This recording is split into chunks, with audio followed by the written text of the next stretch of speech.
हरिओम। जयपटना से पद्मिनी पंडा पूछ रही हैं, संधि पूजा का अर्थ और आवश्यकता क्या है, और महिलाओं को चंडी पाठ करना चाहिए या नहीं। पद्मिनी पंडा ने पूछा है, संधि पूजा का तात्पर्य क्या है। नवरात्र उपासना का तात्विक स्वरूप, उसमें मैंने इस पर चर्चा की है। और इस बार विश्वात्म चिंतन हमारा जो मासिक मैगजीन है उसमें पढ़ लेना।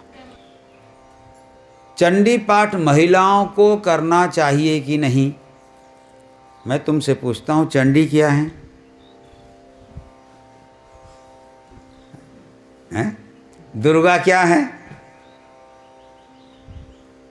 अरे वो तो तुम्हारी जात के हैं, वो जगत जननी है और तू भी जननी है। अब जननी है कि नहीं है मुझे नहीं मालूम, लेकिन माने माताएं तो हैं ना। तो चंडी पाठ करने में, चंडी की आराधना करने में कहीं कोई दिक्कत नहीं है। इसलिए हमारे यहाँ सब लोग, अब कन्या को माँ की प्रार्थना करनी चाहिए कि नहीं? करनी चाहिए। मातृभाव से जो जगत जननी है उनकी पूजा सभी कर सकते हैं। आधुनिक संदर्भ में अगर सोचना चाहोगे तो सोच लो, महिलाएं स्पेस में गई हैं कि नहीं? महिलाएं सेना में हैं कि नहीं? महिलाएं कार चला रही हैं कि नहीं? महिलाएं तो अब टैक्सी भी चला रही हैं। तो आज के संदर्भ में अगर सोचोगे तो महिलाएं सन्यासिनी भी हैं। एक समय ऐसा माना जाता था कि महिलाओं को सन्यास नहीं लेना चाहिए, महिलाओं को ब्रह्म विद्या का अधिकार नहीं है, महिलाओं को वेद का अधिकार नहीं है। एक ज़माने में ये सोचा जाता था। आज महिलाएं वेद पढ़ती हैं और पढ़ाती हैं, मंत्र उच्चारण करती हैं, कराती हैं, गीत गाती हैं, गवाती हैं, नाचती हैं, और अपने घर परिवार वालों को भी, मैंने इसको व्यंग में ले लेना, मैंने गलत मत समझना। मेरा मतलब, कहने का मतलब, आज माताएं समाज में हर दिशा में आगे बढ़ रही हैं, तो इसलिए अध्यात्म में भी वो आगे बढ़ सकती हैं। भगवती की उपासना आध्यात्मिक है, इसलिए करें। हाँ, कब करना है कब नहीं करना है, ये विधि उपासना में भी है, ये विधि घर में भी है।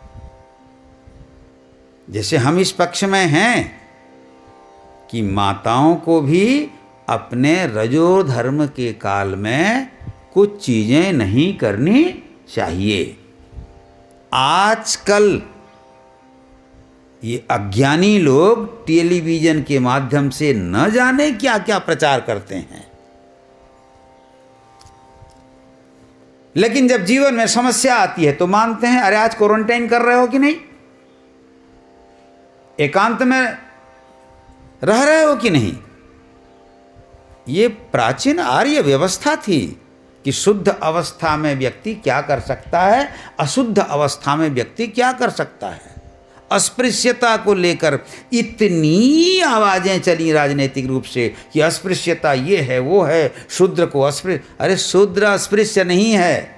रजोधर्म के समय में, रजस्वला काल में माँ भी अस्पृश्य होती है, स्त्री भी अस्पृश्य होती है, बहन भी अस्पृश्य होती है, कन्या भी अस्पृश्य होती है।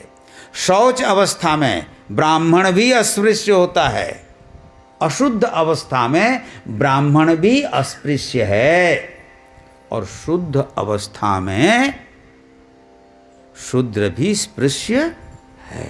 ये गलत व्याख्या करके लोग अपने दिमाग खराब कर रहे हैं। व्याख्याएं अगर सही हों तो कहीं कोई दिक्कत नहीं है।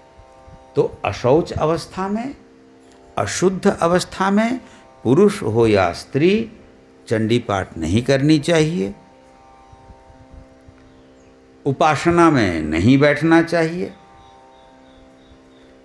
शुद्ध अवस्था में पुरुष हो या स्त्री